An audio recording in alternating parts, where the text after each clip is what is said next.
आज आपण जवसाची चटणी करूया। हे 1 वाटी मी जवस घेतलेले आहेत। चवीपुरतं तिखट आणि मीठ, ह्याला एवढं 2च साहित्य लागतं। आता हे मी कढई गरम करत ठेवली, त्याच्यात हे जवस भाजून घेणार आहे सगळे।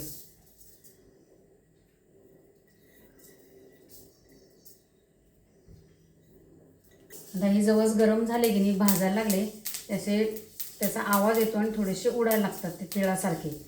त्यांना टसटस तसं येतं, ते उडताना दिसतात तसे थोडेसे। ह्याच्यातल्या तेलामुळे सांधे चांगले होतात, त्यामुळे ही चटणी करून खाणं चांगलं गरजेचं असतं। आता ही थंडीमध्ये जास्त खाल्ली जाते, पण आता कसं काय भाजी नसली तर ह्या चटणीचा स्वाद एकदम चांगला लागतो। कशी उडती दिसते। आता हे पूर्ण फुगतात आणि फुगले की काढायचे। बस मी गार करत ठेवले होते, साधारण कोमट असे झालेले आहेत। ते मी ओतून त्याच्यात तिखट मीठ घालणार आहे।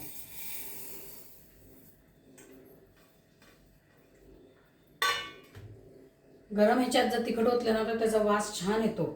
साधारण कोमट म्हणून ठेवलेलं आहे मी, ते कोमट ह्याच्यात ओतलं त्याचा वास चांगला येतो। मीठ आणि तिखट तुमच्या चवीप्रमाणे घ्या। कुणाला तिखट कमी लागतं, कुणाला जास्त लागतं, म्हणून म्हटलं चवीप्रमाणे घ्या। बाकीचं मी ह्यात लसूण किंवा इतर काही गोष्टी काही टाकणार नाही। ह्यात लाल मिरची टाकली ना, तोडून जरी देठ टाळून तरी ते चालते, त्याची चव चांगली लागते।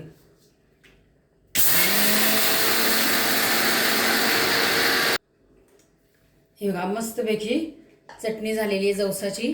त्याचा वास पण छान येतोय, कारण आपण थोडंसं कोमट ह्याच्यामध्ये ते घातलेलं आहे, तिखट आणि मीठ, त्यामुळे त्याचा वास एक चांगला येतो। प्रत्येक वेळेला तुम्ही खायला घ्याल ना त्यावेळेला वास येतो। अगदी पूर्ण गार केलं ना आणि टाकलं तिखट मीठ तर त्याचा वास येत नाही, म्हणून कोमट असतानाच थोडंसं तिखट मीठ घालून घ्यायचं त्याच्यात। यात काही जिरे वगैरे हे बाकी लसूण वगैरे घालण्याची काही गरज नाही। याला किती छान झाली ही, भाकरीबरोबर, पोळीबरोबर, डोश्याबरोबर, सगळ्याबरोबर छान लागते आणि पौष्टिक आहे, शरीराला चांगली आहे।